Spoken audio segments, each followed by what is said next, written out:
Welcome to the Rooted Podcast. We are here again with my illustrious, esteemed co-hosts and homies. We got Douglas Kerr, also known as DJ Peanut. We got my man, Mr. Monotone, DJ Tony Tone. And we are here chatting it up real quick, real funny. Before we started, we have a legal conclusion. From non-lawyers and lawyers. All y'all sovereign citizens out there, you're going to jail. Yeah, the word salad is not working. It's just not. It's not working. We laugh when we see that in court. Like, it's really hilarious. So I just want to let you guys know, all that formal legal stuff. It just doesn't work. Yeah. So leave the sovereign citizen stuff alone. Save yourself some time and money. Yep. What happened in the last, I guess, few weeks in popular culture is a DJ known as Grimes. I don't know her full name. I just learned of her. But Grimes had an equipment malfunction at, I can't even say this straight. Stop it. At Coachella. Oh, here we go. So there was an equipment malfunction at the major festival, Coachella. Was there? It's a big festival. That was my question, too. I think that's how she phrased it. One of the largest music festivals in the world. And apparently the CDJs weren't working properly, and she couldn't overcome the technical difficulty because I think she only knew one way of mixing, which would be by either the numbers, mixing by the numbers, the BPMs, or what have you. And she got on the microphone and pretty much talked about it. And it really blew up on the internet. I posted about it because for me, at the end of the day, it wasn't about equipment failing. That happens. I've had equipment fails back in the vinyl days. Surely one side's not working, a needle skipping. I mean, all time. That's not the point. But at the bottom of it, I can DJ anyway. So I think the audience will know there's an equipment failure, and once we get it fixed, we can begin to DJ again. But that didn't happen in Coachella, and I know she's catching hell. I don't mean to pour gas on the fire, but I do mean to pour gas on the fire because this podcast is about DJ culture. And so the culture of DJing, for me, involves some level of pride.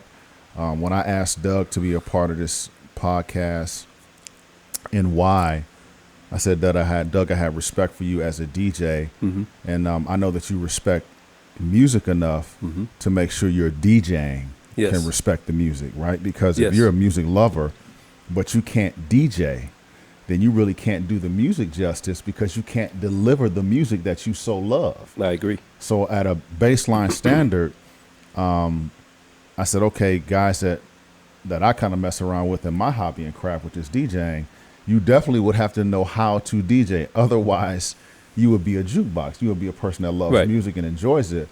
But to carry the title of DJ, Doug, what does that mean to you? When you say, hey, I'm a DJ, and you claim that title, is there something that goes along with it where you say you have a level of responsibility to know the craft? So, yes. But along with that, I would say you also need to know your equipment and how it functions, or how to function as a DJ when it doesn't do what you want it to do, right? So there's workarounds with a lot of it. We've become dependent on technology. Let's face it. And by the way, for those of you we listening, always have though. Yes, that's actually accurate. If iPods were available back in the 70s when cats were going to the 1200s, they would have used iPods to mix with. You use with what you have at the time. But I was getting ready to say, Steve has a love-hate relationship. This is well documented amongst those that know Steve. He has a love-hate relationship with technology. He's been fighting against it. And Steve and I have had conversations, sometimes very energetic ones, about about how technology, for better or for worse, has made playing music thought of as something that's easy. It is not easy. If you want to actually DJ, it is not an easy skill to learn. I think people have this misconception that, all you got to do is press a button, and we're going to get to that in a minute.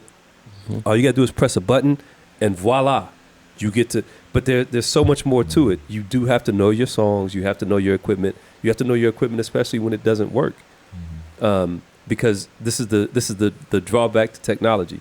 Our phones do the same thing sometimes. We have to restart our phones because the app, you can't close out an app. You don't wig out and throw your phone across the room and go, I can't do that. You figure it out, right? And I think that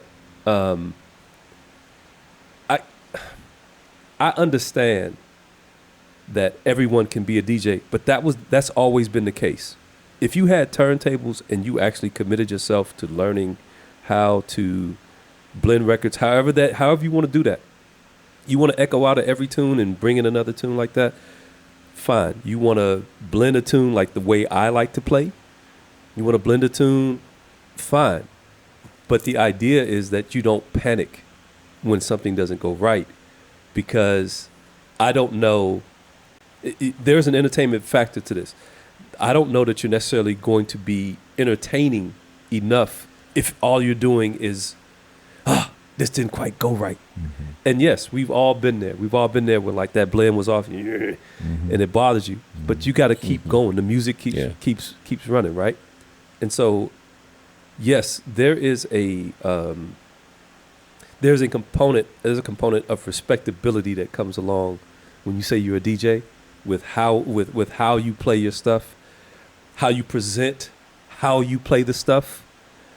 Because yes, we can teach chimps, we can teach squirrels to press buttons and play records. We have done that. But that's not that. I don't know that that's necessarily DJing. In our own personal careers outside of that, we had to put in time to learn how to get good at this thing. Yeah. What you say, Tone? And specifically to the grime situation? Sure. In general, yeah. Well, for a little bit of background, I'm not sure if this is accurate or not, but apparently she's an artist. Yeah. And I think the whole celebrity DJ thing is out of hand to begin with. I understand it. I just don't like it. Yeah, and you know, but I can't knock them, because if I was a celebrity, I'd be trying my hand at everything too, especially if you're throwing money at me. Mm-hmm. Right. It's like, oh, you want to give me money to come do a skill that I don't have? Mm-hmm. Yeah, that's true. Okay. Right. You get what you pay for. Yeah. Well, not necessarily. You overpaid. But I guess they're bringing people to the venues, so that's why they do it. But when you put a person who is unskilled and unable to problem solve and troubleshoot in front of a big crowd of people, you're asking for trouble. Yeah. You're asking for it. It's amazing that nothing like that has happened before on such a large scale and gained this kind of traction or notoriety. I would say I feel sorry for her, but I don't. You're getting paid. She's going to get paid again. Yep.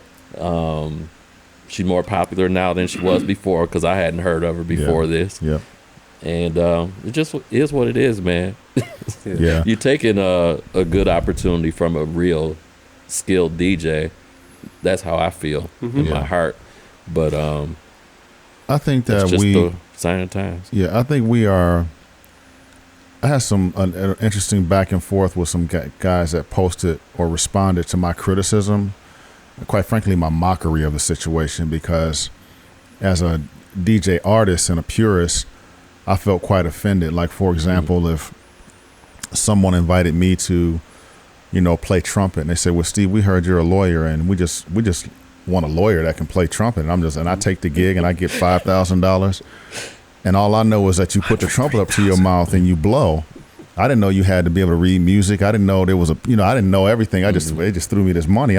They booked me for the trumpet gig. My mortgage is due. I'm taking the trumpet gig. But I would expect all the trumpeters to clown the dog shit out of me, laughing, right? Just like, and it goes back to, we talked about Andre 3000 doing the Flute album, right? Kind of.